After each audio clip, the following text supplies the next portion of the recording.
Marvel and DC writer Mark Waid rejects Mark Millar's call to root out comic book cancel pigs. Then he dishonestly paints Millar's supporters as the alt-right. What a surprise, right? This comes to us from Bounding Into Comics and Spencer Bakuli over there. In an unsurprising drawing of battle lines regarding a newly invigorated battle to rid the industry of one of its worst elements, veteran comic book writer Mark Waid has responded to colleague Mark Millar's recent declaration of war against the cancel pigs by not only dismissing it as a cry for attention, but also disingenuously attempting to write off its supporters as being composed of nothing more than the alt-right. You know, their favorite thing to call anybody that disagrees with the top end of the elites. Offering his thoughts on the comic book industry's latest turning point, as sparked by Millar, after some of the industry's loudest voices sought to bully retailer Glenn O'Leary over his very real criticisms of their current output via a December 13th post made to his personal Facebook page, the current writer of DC's Batman and Superman, World's Finest Volume 1, Teen Titans, World's Finest Volume 1, and Shazam, Volume 5, followed in the condescending footsteps of said bullies and opined, quote, "And like a falling star rocketing across the sky, another former comics superstar whose heat is fading chooses to cry for attention by blaming the industry, his peers, and the audience rather than taking stock of his own professional progress, admitting that we are often the authors of our own fate, and finding the courage to reinvent himself and stay relevant." So Mark Waid tells us, wear a skin suit so you can stay in the business. Give up on all your values just so long as they're piling cash on your big empty head. Cool.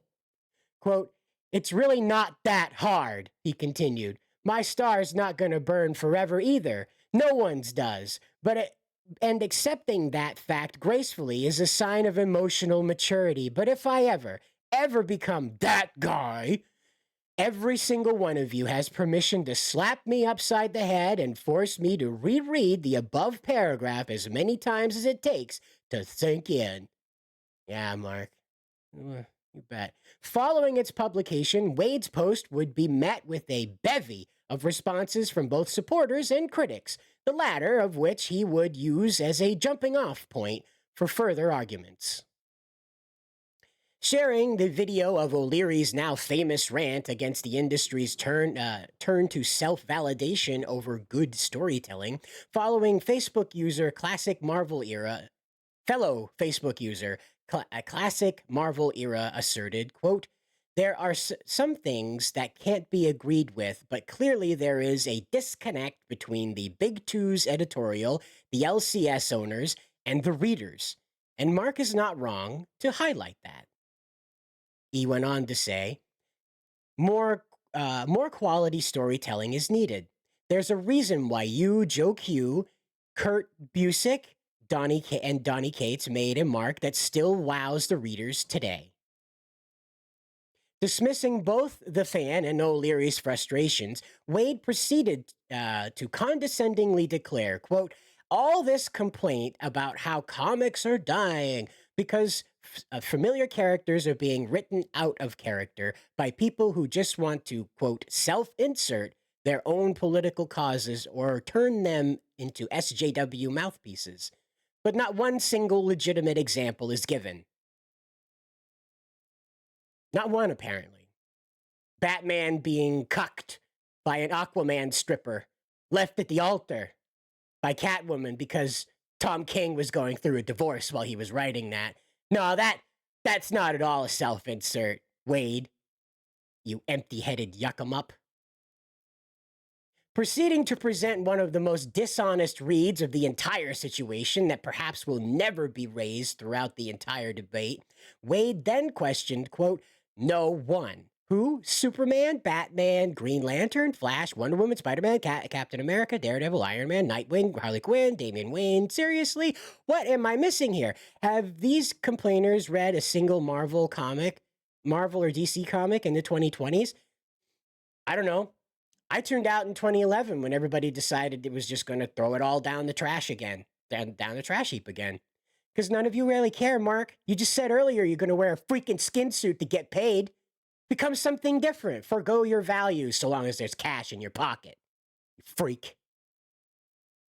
Quote, well, they have, and so have we, wrote classic Marvel era, pushing back against Mark Waid. And they go on to say, since we focus on Marvel Comics, the Captain America series by Ta-Nehisi Coates is one of the bad examples, which seemed like a political manifesto shoved inside of a comic book, unlike the writings of Kirby, Grunwald, and your very own Operation Rebirth, followed by post-Hickman X titles, and most recently, The Punisher by Jason Aaron. Furthermore, a struggling LCS owner's opinion by simply questioning if they have read the recent comic books or not sounds a bit condescending, to put it mildly. Classic Marvel era goes on and says, let's assume you're right, but they're the ones bearing the brunt in the form of loss of sales and possible business closure. There's your POV. There's Millar's POV. There's the LCS owner's POV. And the truth is somewhere in between. Frankly, you're too benevolent when it comes to today's comics, which is surprising considering the kind of work you have produced for our favorite Marvel characters, namely Fantastic Four and Daredevil. Proceeding to immediately prove just how dishonest and his above dismissal truly was, Waid then admitted, quote, the Captain America series by Ta-Nehisi Coates is... No, that's not right. He says, quote, Cap hasn't been written by Coates in some time now, said Waid as he attempted to shift the goalposts. The Punisher book that's being pushed today isn't reflective of your complaint. Isn't that what you wanted? Why are you arguing so hard for something you already have? As regards to the current X books, I need you to be more specific about your complaints. In what way are they any more SJW than they have been for decades? Turning to the claim that he was too benevolent when it comes to today's comics, the writer argued, I'm not too benevolent. I simply acknowledge that not all of these comics are written to my specific taste and are more than war and romance books were when I was a kid. Whatever, Mark, you're a weirdo. Or any more than half the DC and Marvel superhero line when I was a teenager, recalled Waid. And that's perfectly fine. Just because I don't like something doesn't automatically make it bad. I'm not trying to minimize the fact that there are real problems in the industry right now. But straw man complaints about comics that simply don't exist aren't helping. Further explaining his argument in a reply that nobody really cares about, Waid once again turned his nose up to readers and claimed, quote, the overall complaint is the major classic characters are being written out of character, causing their books to fail. Tim Drake, John Kent, Iceman, Star-Lord, all the people you don't give a shit about. Those count as major classic characters? Do we really believe the industry is aligning because of, is ailing, falling apart because of 3 miniseries Starlight? You see what he's doing? You see what he's doing? He's deliberately trying to crank you up into being like, no, you're the bad person. You're the bad person. You're the bad person. Mark Waid, everybody.